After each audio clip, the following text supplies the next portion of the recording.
Cam, you had the first 5 tonight. So much talk about the stress of this game and everything like that. How big was it to get up early and have that start like you guys had? It's real big. You know, when we start off pretty well. You know, in the games we started off well, we've pretty much done well the whole game. And I feel like that's very important, you know, in any game to get an early start like that, get some momentum. And then our energy was great in the beginning of the game. When you guys went through the stretch where it was like 7 minutes without scoring, what was being said to kind of keep you guys in it and keep your heads in it at that point? Just staying confident, man, knowing that we're good players, good team, and that even when shots don't fall, we can still play defense to not let them extend the lead. Dean, that zone in the first half really knocked you guys out of sorts, but you gathered yourselves in the second half. What exactly changed? What did you start doing differently in the second half? You know, I personally missed some open shots in the first half that really could have spread out the zone a little more and help us attack. Missed some easy ones, but you know, the second half my teammates just wanted me to be aggressive. And I was being aggressive, you know, posting up and letting the guards, you know, when they drive in there, post my guys so they have an open lane. So really, I was just trying to work the block-to-block area and post him up and keep the bottom guy, you know, engaged the whole possession so he couldn't help up on the flashers. Cam, your reaction when Cartier's dunked the windmill in the end, it seemed like you guys pretty much thought it was over then, or maybe just about thought that. Can you just talk about that moment, the noise and the energy from that? The energy was great, and I mean the noise. You know, I don't have no words for that. It was unbelievable. Our fans came out and, you know, did a great job. We got the best fans ever, and we didn't know what Cardi was going to do on that break. We knew he was going to do something crazy, but we loved it. Was that kind of moment where you knew pretty much was over? You know, we can't really think of that in a game like that. You know, as you saw, they made some tough threes, so we still had to stay locked in and get some stops.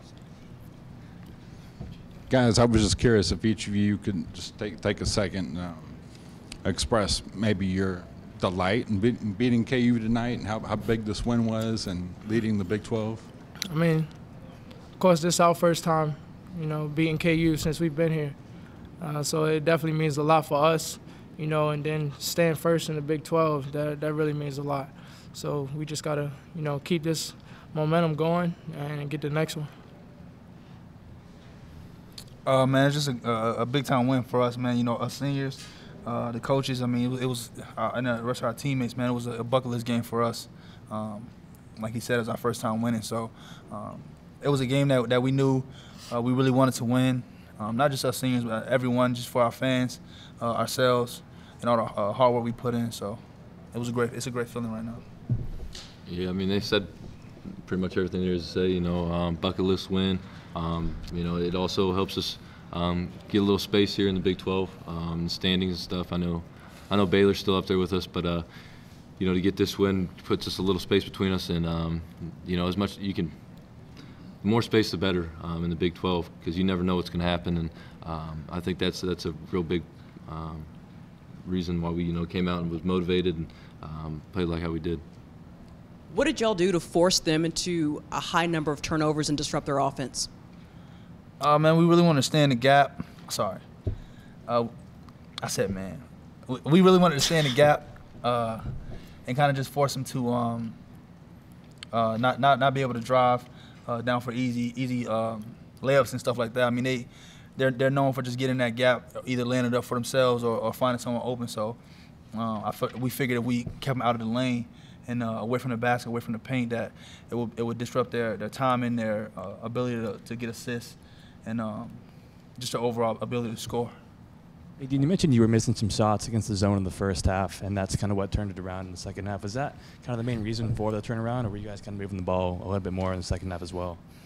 You know, I couldn't really put a reason why we were played so much better against the zone in the second half. I think we just were being more aggressive attacking. You know, we're on the line.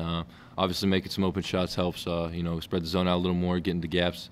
But you know, I think overall it was just us being more aggressive, really just attacking the zone, and just, you know, us attacking the zone. You know, they had to help in, and you know, people were hitting outside shots. You know, Cardi hit a few, and it was big for us. KU is a team that historically executes set plays really well out of timeouts. Is that something you guys put extra emphasis on going into this one? Yeah, man, I kind of did it last game. It was a challenge. I kind of challenged everyone within our team, just our teammates to make sure we get shutouts and be extremely locked in on media timeouts and regular timeouts. Just knowing that it's frustrating for a coach when you're stopping them throughout the game and they call a timeout to draw something up that they can score on, and we get another shutout. So it's something that we definitely emphasized, and I think we definitely executed. Not perfectly today, but we did it for the most part. For all three of you guys, I know another one of the bucket list wins was the championship game, the title, beating Missouri in the Paradise Jam tournament. How does this win compare to that, just in terms of how you guys feel, like just the feeling of it? I mean, it's not even close. Yeah, it's not even close, I don't think.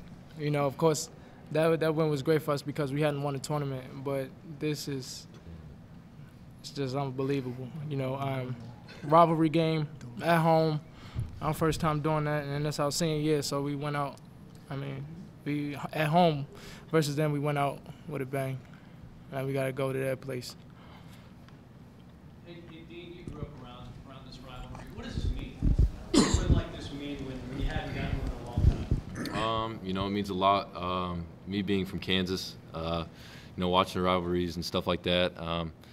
You know, it's been pretty one-sided for you know, a long majority of time. And you know, it feels good just to you know, for all the K-State fans and support us through everything. We come out and play good and get a win against them guys. You know, it definitely, you know, makes everyone feel good about us, and obviously makes me feel good beating those guys. You know, it's my first time beating them.